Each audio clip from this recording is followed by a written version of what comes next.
All right, so welcome. I am Talia. I am the Content and Community Manager at Hugo Health Kindred. For those of you who don't know, since this was a public link and we invited everyone in the community to join us, Kindred is building a network of data-enabled people who have been impacted by COVID and want to contribute to research in partnership with leading scientists. I strongly encourage anyone who is not a member yet to join us. You can go to kindred.hugo.health for more information. And from Kindred, you can join in the Yale Listen Study led by Drs. Iwasaki and Krumholtz. And also the PAX trial for people with long COVID is now enrolling on Kindred. Today is a fireside chat with our task force members. These are people living with long COVID and vaccine injury, just like you. That being said, we cannot offer any medical advice. We are not medical professionals. We can just say, the people in the task force will talk about their symptoms, things that they have done to help manage their symptoms, success stories that they've had with providers, stuff like that. We are going to start the conversation talking about things that have kind of helped them get through these times. So hobbies or skills that they've taken up. So, like singing, piano playing, cats, like whatever that is. We always like to keep the conversation positive and light and hopeful. That's our goal today. We are going to try something new and we're going to open up the floor to all of you.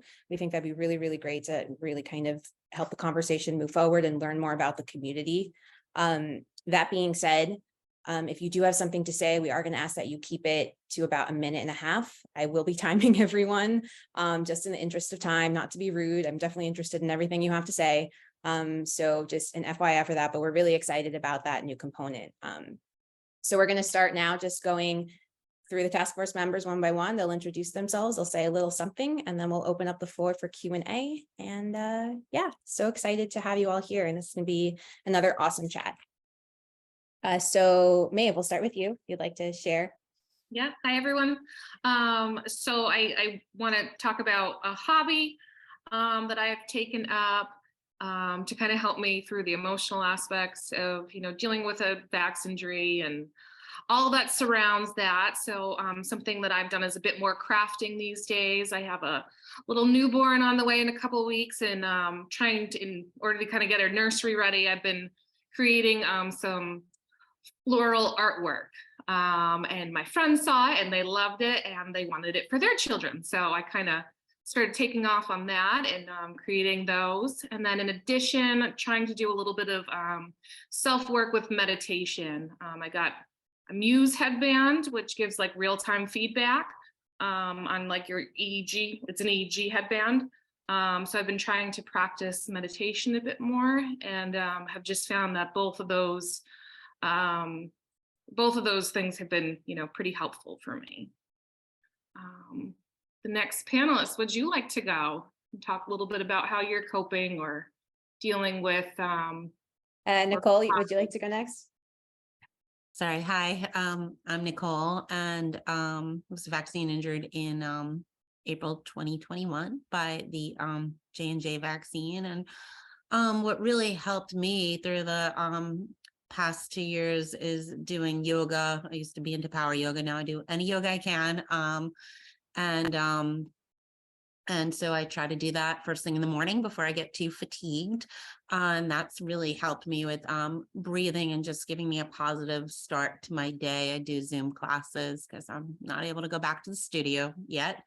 And meditation, especially at night before I go to sleep, just to keep a positive mindset, and a lot of manifestation meditations of just imagining where I want to be, for just trying to visualize health and abundance and just being in a better place. So that really helped me. And what I've been doing lately, and I don't know how I got into this, but I've been doing a lot of pet sitting. So I was pet sitting 2 cats at my friend's beach house in Long Island, New York. I live in New York City, and been doing that. So have a great place to stay for free when they travel. And last week I babysat for my dog nephew, who is a Shih Tzu Bichon mix named Milo. And what I like to do is take long walks in the park. I live across the street from a park, and it's beautiful springtime in New York.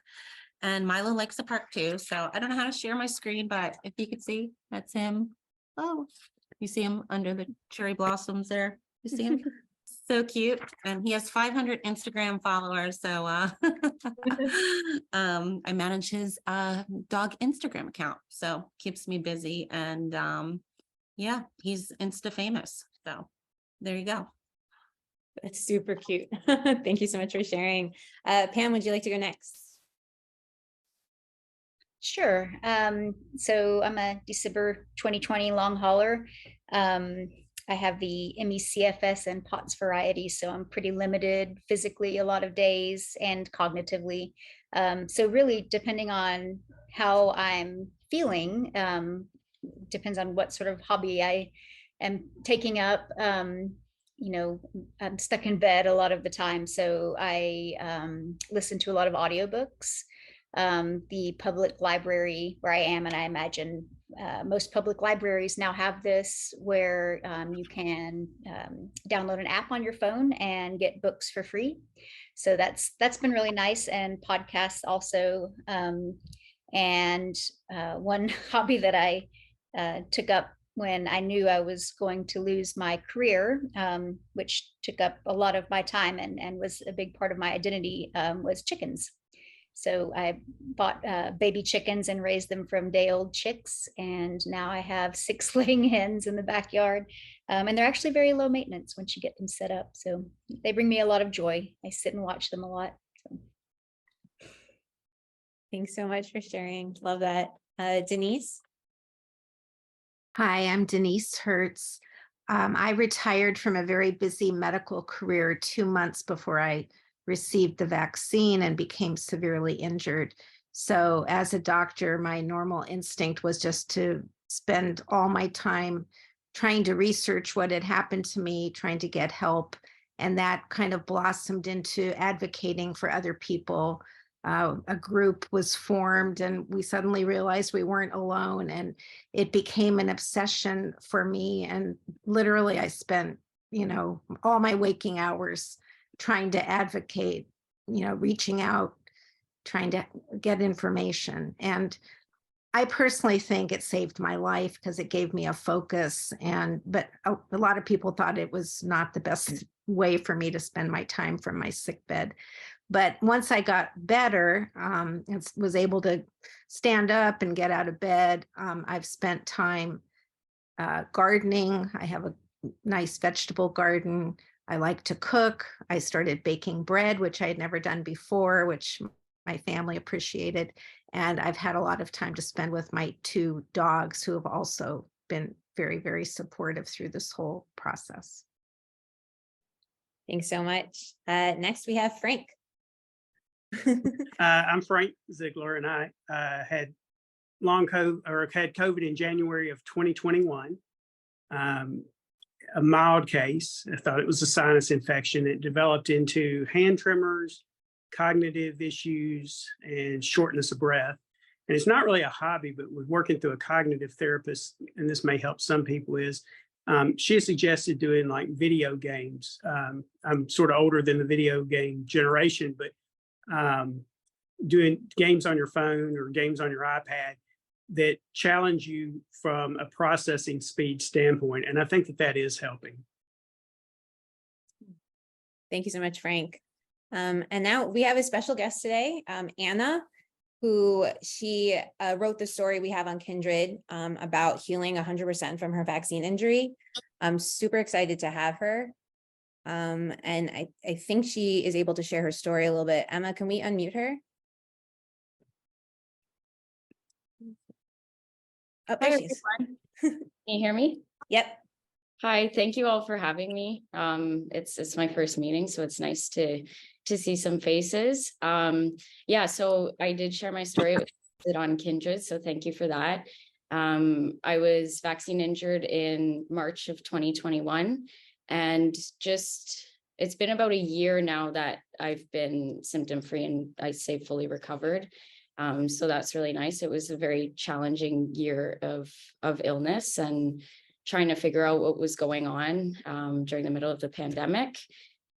So I'm just here to provide support, share my story, and just kind of give some hope and show that healing is possible, because that was something I was constantly looking for when I was sick. I wanted to hear at least one recovery story to know that it was possible. But I'm always open. I'm on Facebook if anyone has Facebook and wants to connect. I have a lot of posts in some of the Facebook groups about my story and kind of how my journey progressed and what I did along the way. So I'm always open to talk and answer any questions that anyone has. Thank you so much. And thank you so much for being here. All right. And that wraps up the introductions. So if you guys have questions, please put them in the chat and we'll just go straight into live Q&A. And if you don't have questions, we'll figure out something to talk about. Yeah, if any of you, you can either raise your hand and you can speak vocally and we'll unmute you. If you want to share any hobby or, self-improvement, and maybe you've put your time and energy into self-improvement, whether it's spirituality, your growth mindset, definitely feel free to share, or you can also continue to share in the chat and we can read that out loud too. Looks like we have someone raising their hand. I have a question. It's not so much about occupying time or hobbies, but it's a symptom question. Is that allowed? Yeah, definitely. Okay. So I developed I'm a long hauler from the first wave from the spring of 2020. And it wasn't until last summer that my legs started to buckle. And I was just tested for myasthenia gravis because of that. And I tested negative for it. And doctors don't understand what's happening with me because they said it's not typical for long haulers or someone who does not have a neuromuscular disorder. So I'm just wondering, has anyone else developed that? And I don't mean syncope or feeling dizzy. It literally just feels like someone came up to the back of my knees and hit me and they just buckle. And I'm just wondering, am I alone in this? Does anyone have experience with this symptom? It looks like Denise has her hand raised, as does Luke Suk. I'm sorry if I pronounce anyone's name incorrectly. I can't speak from a long hauler standpoint because I'm a vaccine injured person, but that type of symptom is not uncommon in the vaccine injured population. And, nobody really knows what's happened to our neuromuscular system. There's some thought that maybe there's some mitochondrial damage that might be causing weakness. But I wanted to ask you, does it happen after exertion or at rest or at any time? No, it happens when I walk. So any sort of short walk, just walking to the car, attempting to walk through a grocery store, often kind of they buckle and then I fall and I have to hold on to a shelf. So it's not real exertion. It's just very short walking. Yeah. Well, I would say other people have those kind of symptoms in our cohort. I can't tell you exactly what the mechanism is, but you're not alone. TJ, did you want to speak too? Okay. I wanted to ask, I had COVID 3 times before they gave me the vaccine to get over long COVID. And then I got way worse after that and it reacted my EBV, and now I have lupus and POTS and mast cell activation and all kinds of fun stuff I can't pronounce. But I wanted to ask any of y'all with the vaccine injury, did you get tested for COVID or did you have COVID before you got vaccine injured? Because a lot of people didn't know they even had COVID. So I'm wondering if some of you got COVID without knowing it and then had the vaccine. And that reason why I think I had such a bad reaction is because my body had so much inflammation, but inflammation can be silent and you not realize that you got all this going on. And then when you have the vaccine, that could have just short circuited your system, kind of like mine did. Yeah, I'm so sorry to hear that. Here you are trying to get better and feeling worse after it. For me personally, I tested whenever I felt sick. I didn't have any positive tests, but I have heard your story often. At least in the communities, whether that means it's often in real life or not, who knows? But but yeah, I can empathize with that. In order to test, I took a PCR, but I also, once I had my symptoms after the vaccine, did a nucleocapsid antibody test, and that came back negative to at least show that I didn't have COVID around the time of that vaccination. But who knows as to whether, it was asymptomatic and didn't show up on a PCR test or not. But I also, had other things going on in my life. Like I had just gotten over about a pretty severe insomnia that lasted quite a bit of time. And I wonder if that stress on my body, caused inflammation, caused me to not react well then to the vaccine. Whether it was like that kind of last straw or not, it's hard to know. Anyone else have a similar experience as Luke? Am I saying that name correctly? Okay. Anyone else that found themselves getting better or worse, who had prior long COVID before? Yes, thanks.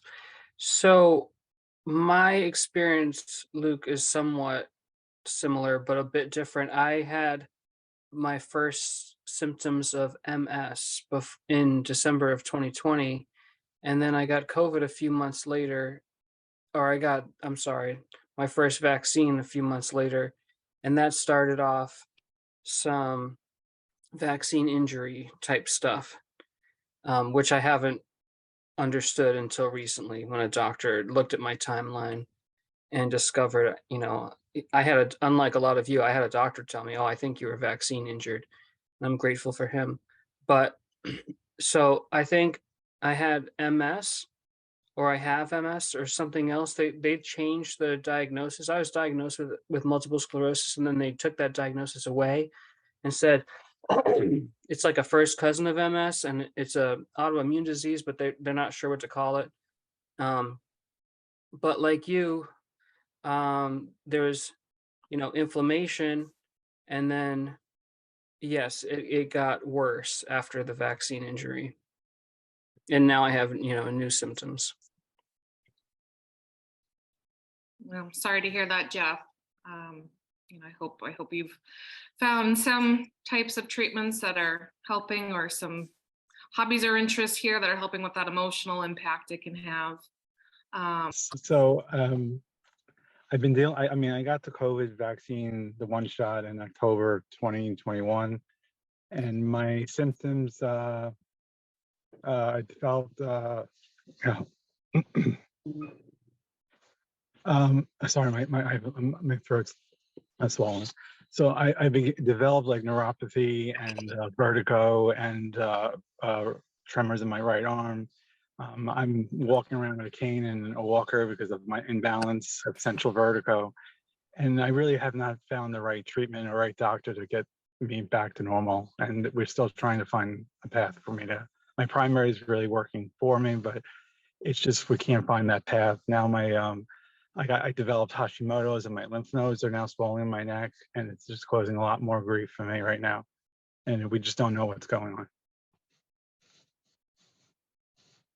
Yeah, that's unbelievably frustrating when. So, yeah, I just can't find the right doctor or the right place to treat me. When they go through all the case studies, and they're just looking through a list of case studies, and then once they can't go through anything more, they don't go deeper, and they just refer me out.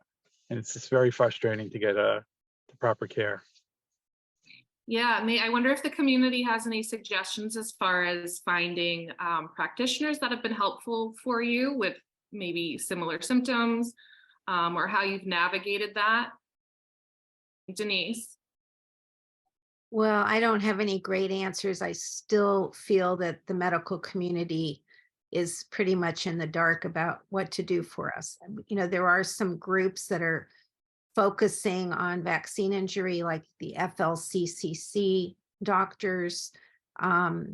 React 19 does give some advice as far as practitioners who are treating vaccine injured. So on their website, you can request, I an advocate who could give you names of doctors who are treating vaccine injury. And I think they actually list some of them on the website as well.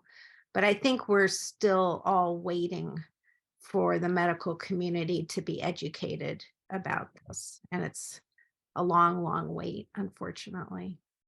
But, the first step is to find a doctor who acknowledges what's happened, whether or not they know what to do. I mean, I think that's the most important step, because at least they'll be there, to try to help you and try to get information.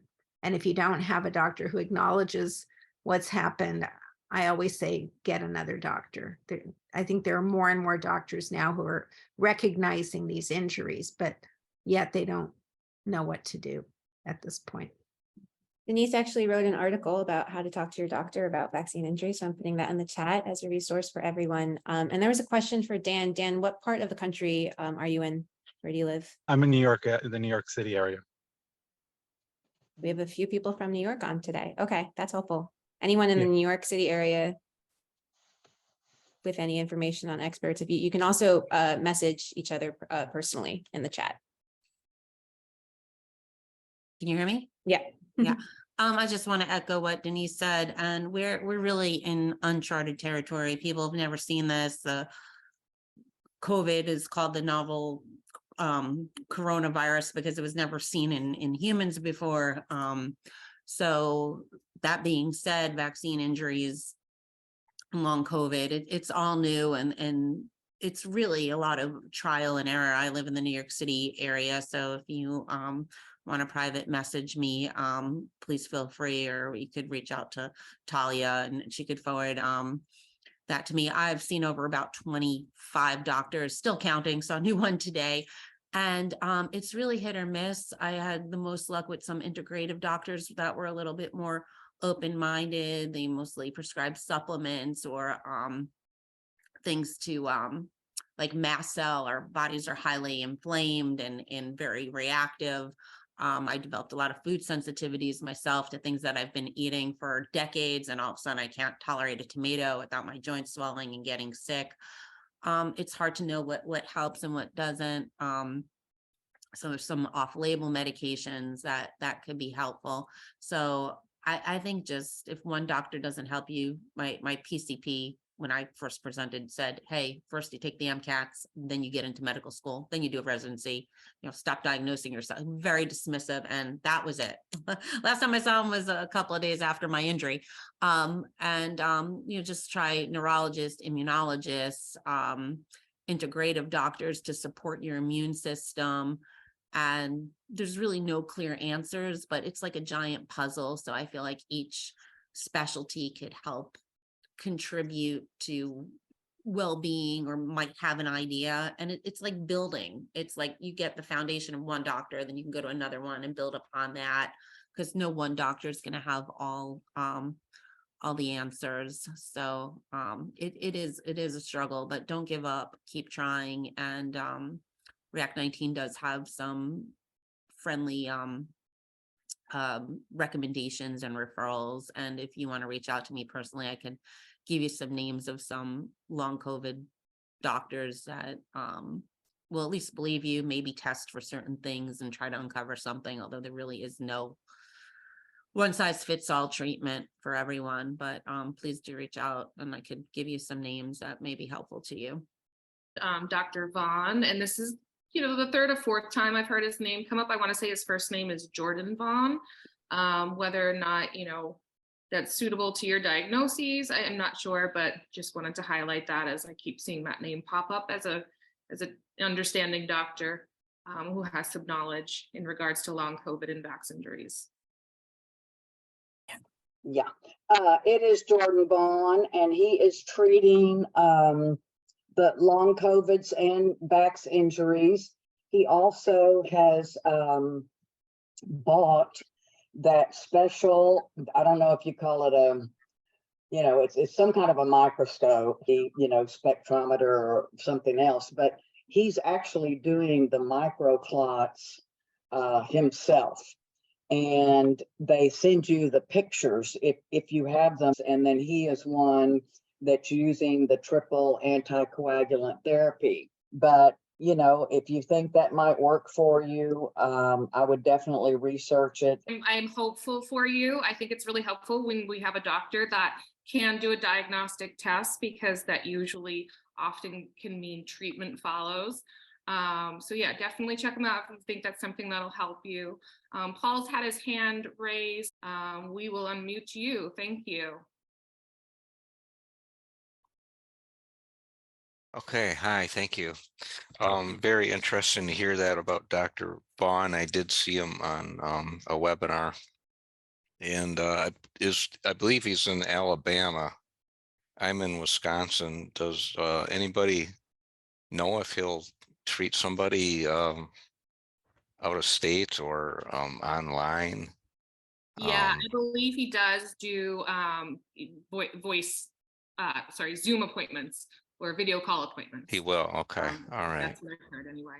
Well, that'll be interesting. I've been a sufferer for almost 3 years now.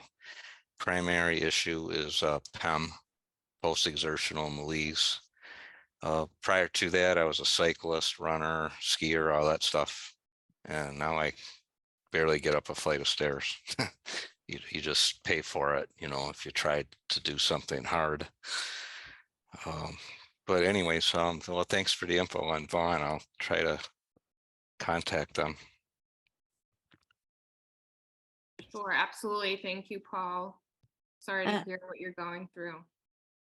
I wanted to call out in the chat too. Jeff Jones said, Dan and others, if you're willing to travel to Wallingford, Connecticut, I would recommend Dr. Dr. Kaplan, Gaylord's Hospital Director, their COVID recovery and rehab. Just shouting that out because I have heard about Dr. Kaplan a lot and Gaylord's recovery program a ton. So, you know, if you are close to that area, if you do want to travel there for some therapy, for some help, then probably check it out for sure. Yeah, thanks, Jeff. I'm actually not too far away and will probably be reaching out. I wrote them down on my pad. I think it's important to remember also, and I'm not sure how this affects Dr. Vaughn, but when the COVID emergency declaration ends on May 11th, there are going to be a lot of changes to telehealth medicine. So if you're considering meeting with him and you're not in the same state as him, you might find out how that would be affected before sending him a bunch of money. Great point, Pam. Yeah. There's a question in the chat that I got directly, so I'm ready to go. Have many of the participants had a tilt table test? I just had mine today. It passed out within 3 minutes. Review and diagnosis next week. Anyone have experience with that? Yep, I do. That was one of the first tests I did, and the one and only that came back positive for POTS. I know, you know, some people pass out. It doesn't necessarily mean you have POTS. You might have something else going on. But based on the tilt table test, they should be able to gather a good amount of information to kind of give you a diagnosis or lead to one. Anyone else with a tilt table test? Mine was pretty tolerable. I was having a good day with mine, but I hear they can be just not a fun experience. Yeah, Nicole? Yeah, I had one pretty early on, about 1.5 years ago, and it's a really hot summer day, and I had borderline POTS. I was diagnosed with it based on that. They also did something called a sweat test and a breathing test.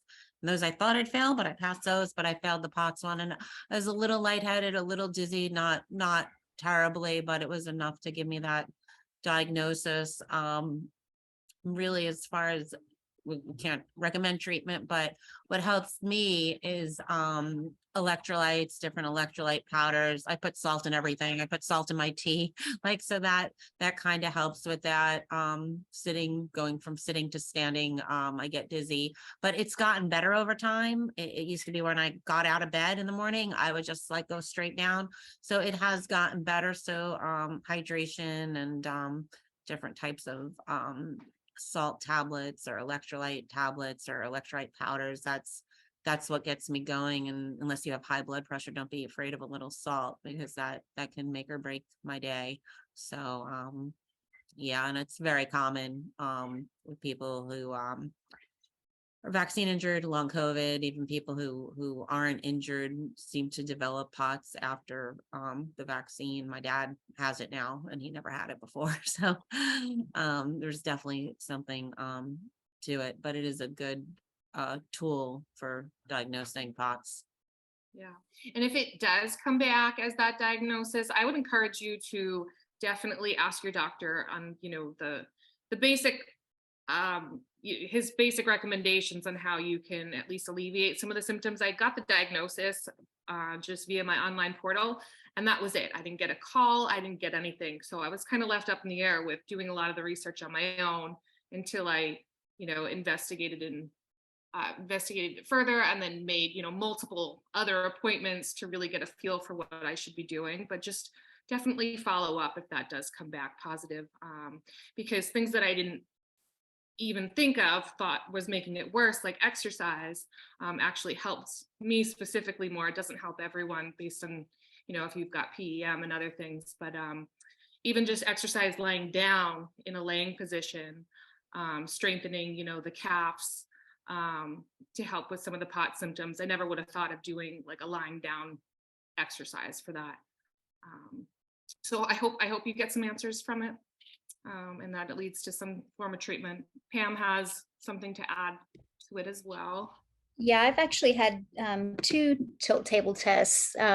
One was about a year into the illness, and I'm not vaccine injured. I'm long COVID, possibly also vaccine injured. But the first one that I had, so I went to the doctor. I had been reading, research that had come out to that point, and heard that, a lot of people are developing dysautonomia with long COVID. And so I actually felt like I had it, and I talked my cardiologist into testing me, and I passed the first test by 1 heartbeat. And I didn't pass out. I didn't have anything like that, but my heart rate did go up, I think 29 beats in the specified time. And then a few months ago, I'm part of a research study on people who have POTS and long COVID, and I did another tilt table test, and the results were drastically different. I passed out 13 minutes in,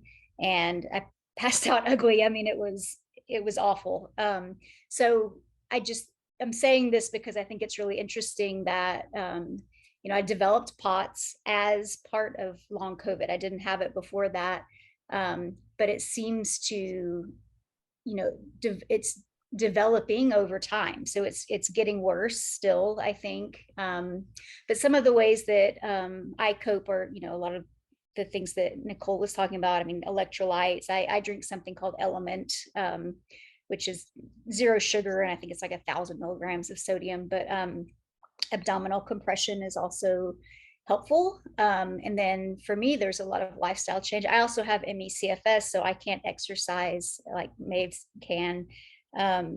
It puts me in the bed, and then I can't do anything. But yes, heat actually is like the #1 killer for me with POTS. And I live in the south of the United States, and summertime is just miserable. I think just because the vasodilation gets worse for me in the summer, and if I'm standing outside in the sun, I will pass out. So I think you just have to learn your limits and sort of start living within whatever those limits are until we come up with better therapies.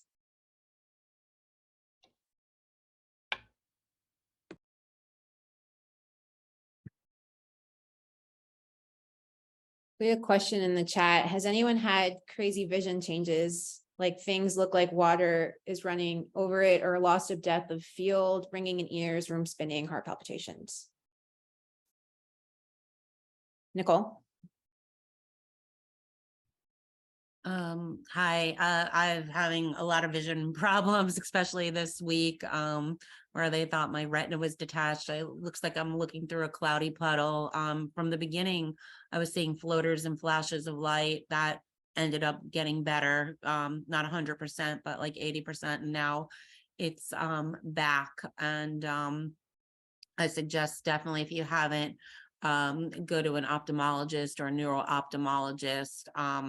I also had something called a convergence disorder, and several people in the groups have told me they have the same thing, where my eyes don't focus correctly. And I think I might have always had it even as a kid. So I was never good at sports, couldn't hit a tennis ball, but the injury made it worse. So I'm in vision therapy every other week at a optometry. Sorry, I can't speak.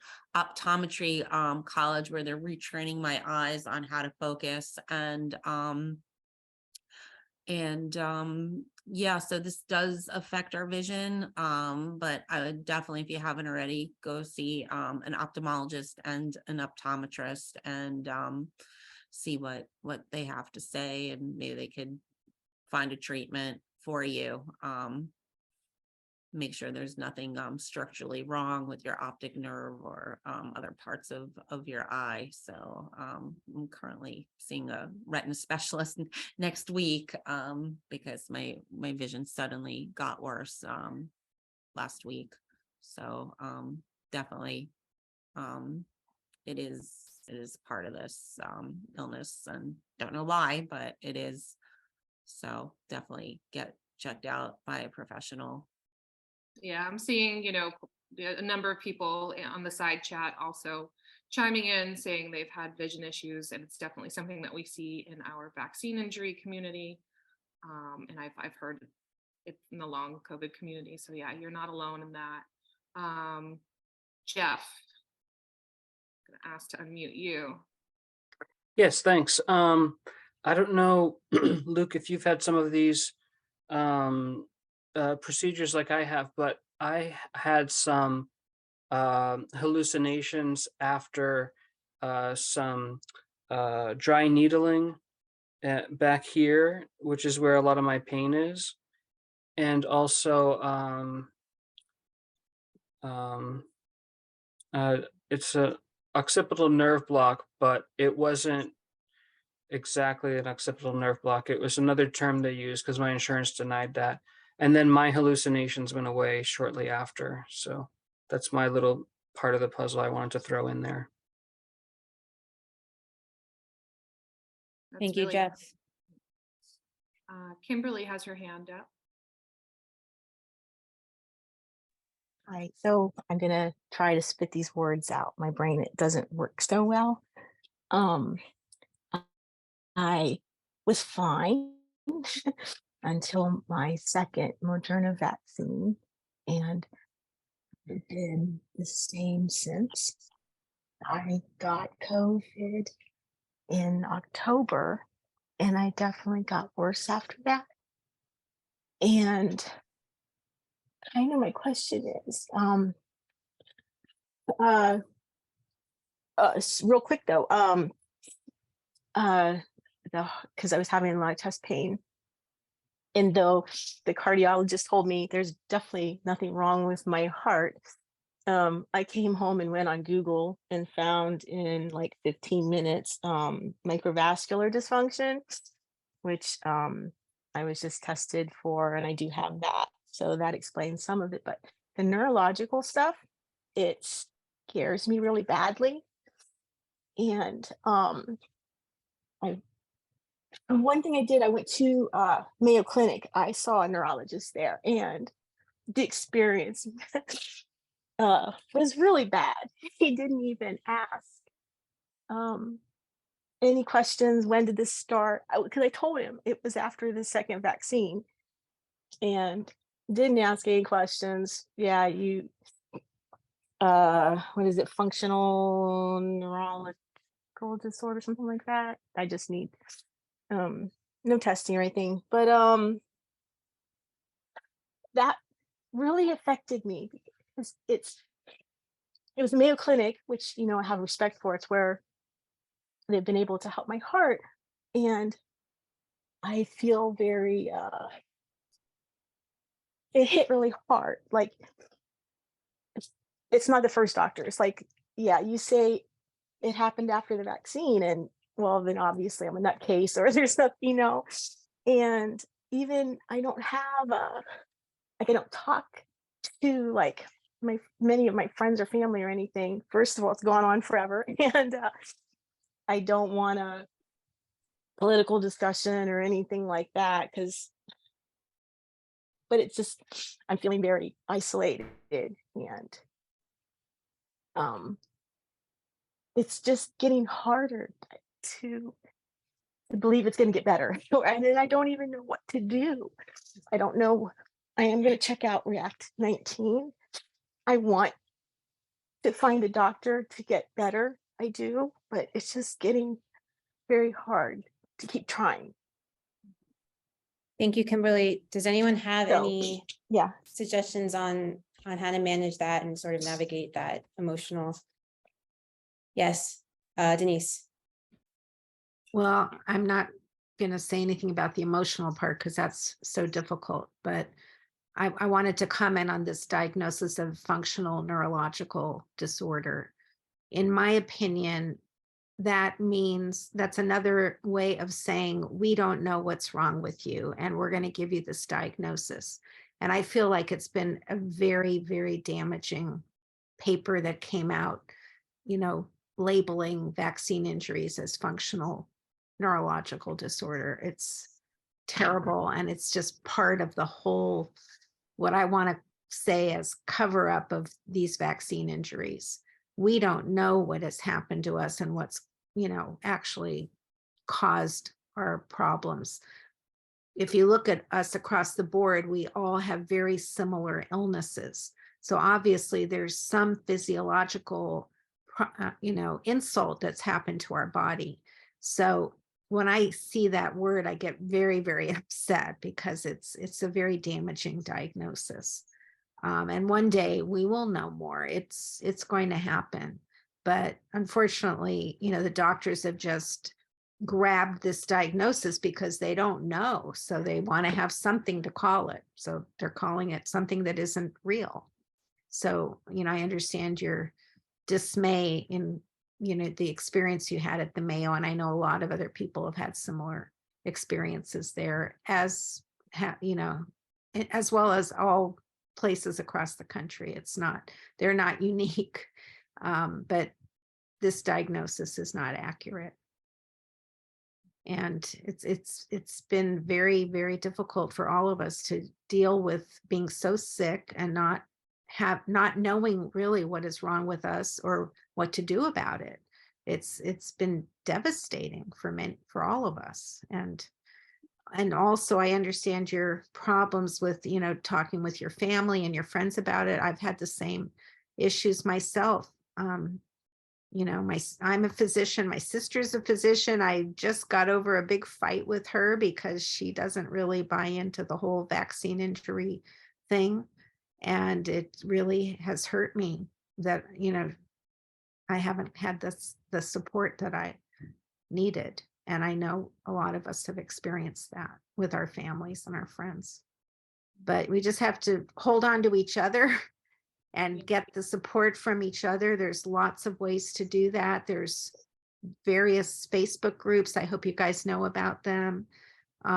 There's, I don't know, 6 or 7 very good groups, and there's a lot of support there.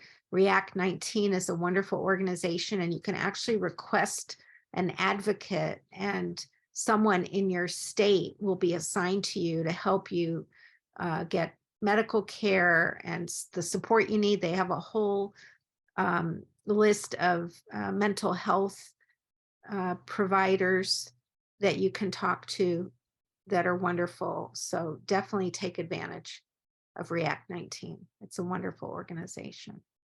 Thanks, Denise. I was just about to ask, where are people finding support? Talia just mentioned on the side chat. You can definitely reach out to her at Talia at Hugo Health to get some names of different Facebook groups. I've found that to be really beneficial because members there will often share how they're finding other ways to find support as well. You're definitely not alone, Kimberly. I think the long COVID community and vaccine injured community alike are feeling dismissed or gaslit in many different ways. Across family members, friends, in the medical community. So we can definitely relate to you. Jeff, did you have some input here? Yes, thank you. I really relate to what you're saying, and it's very difficult emotionally.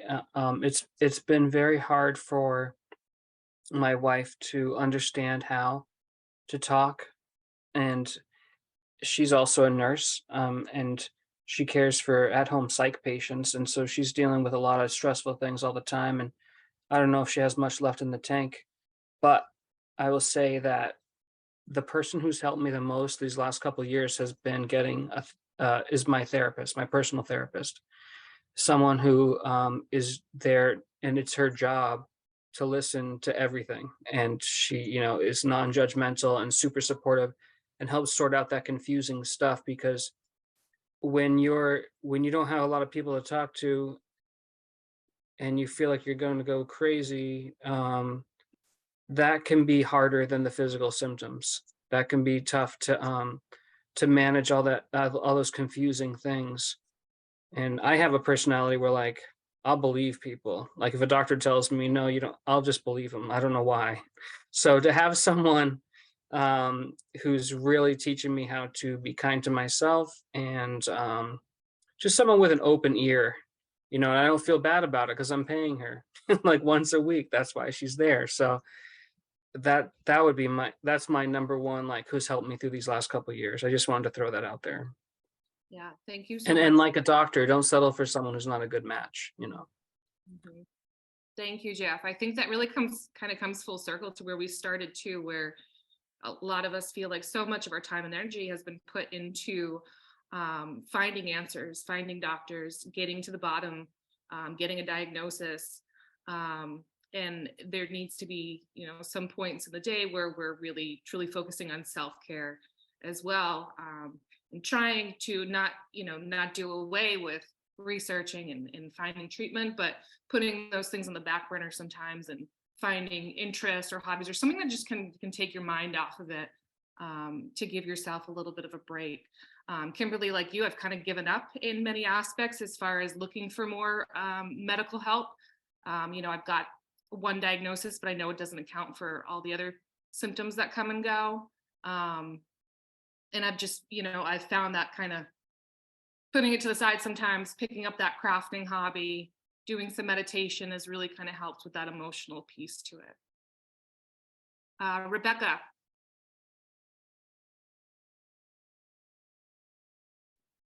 Okay, I would like to just add as a resource, I'm fortunate enough to be on the support group from Vanderbilt. I'm living near Memphis now, and a support group is amazing. And it's from young people. We have a fellow on there who was a world-class runner. He's 24 years old. He's the youngest. I think one person might be my age in the group, but Dr. Jackson, that's Dr. James Jackson, who is on one of the boards. Okay, you're nodding heads. He has a book coming out. I ordered it way back. I don't know when. It's coming out in May, called Clearing the Fog from Surviving to Thriving with Long COVID, a Practical Guide, by Dr. James C. Jackson. It'll be coming out in May. I ordered it when he first, I guess, October. But find a support group.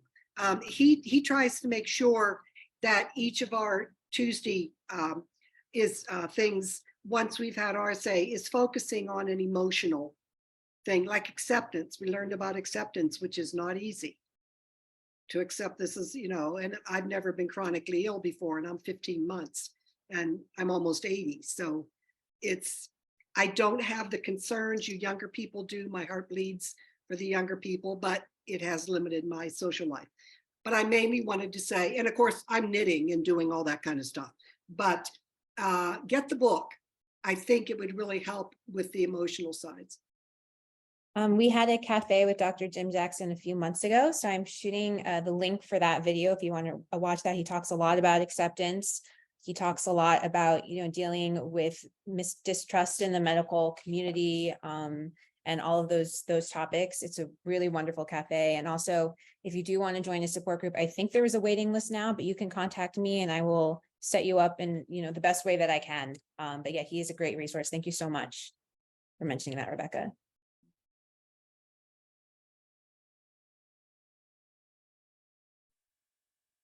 Luke just commented here.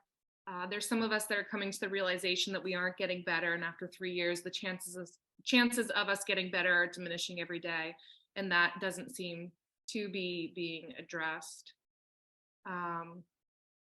Yeah, I can imagine how that must feel, and that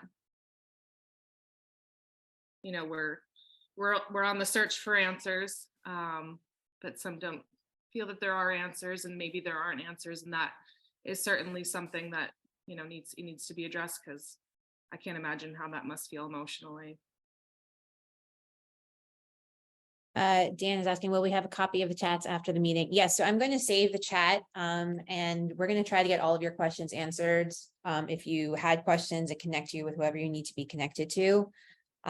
So yes, the answer to that is yes. Well, I'm not sure that this is my cat, Santana. I'm not sure the format, but we will definitely get those saved. So thank you for asking. Does anyone else have anything else they want to add or ask before we wrap up the meeting? We are at 6 o'clock. Right, I don't see any hands. This has been amazing. I thank you all so much. This is such a wonderful community. It is so great that you're able to share your stories, add, insight and information, and just open up to one another and be there for one another. I'm so grateful to be a part of this. And I really look forward to the next chat. This was our first time doing the open format type Zoom chat, and I think it really worked out pretty well. So I look forward to more chats like this. Again, if anyone has any questions, any follow-up questions, or they want to be connected with a task force member, please shoot me a message at talia@hugo.health. If you were inspired by today's conversation and you want to share your story, also please shoot me a message at talia@hugo.health. I will write it for you. You don't have to write it. So yeah, just super grateful to everyone here. And yeah, that's it. Oh, and we're going to have a workshop on Monday with Jay Ward, who is a data privacy lawyer. So if you have questions about whether your data is safe on Kindred or all that kind of stuff, I know it's totally new territory, and to answer that question, it is safe. But it's a totally new product that's being offered. So, we do really understand the hesitancy. And so Jay's going to be here asking a bunch of questions. We're going to walk you through how to connect your data. Emma's going to be there too. She's also an expert in that regard. And so that's going to be Monday. We sent a link earlier to register. So if you are interested, please join us. And then in May, I think it's May 23rd, we have another cafe with Wes Eli. So that'll also be very, very exciting. So just some few things to look out for. And yeah, thank you so much for being here.